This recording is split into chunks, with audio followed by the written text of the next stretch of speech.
भाई लोग ये हमारी गाड़ी थी और पाइप लोड थी, पलट गई और अभी पूरा खुल खल गया है। और खुल के अभी मतलब पूरा चेसिस बेंड हो गया था, अभी सही हो गया है। ये चेसिस पूरा बन रहा है और ये पूरा नीचे सामान वामान पड़ा है इसका,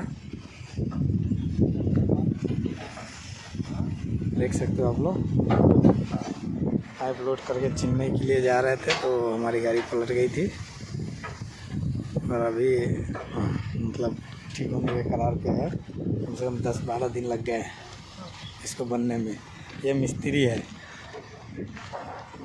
शकल बलुमा से तो कम है नहीं, मगर काम अच्छा करता है भाई।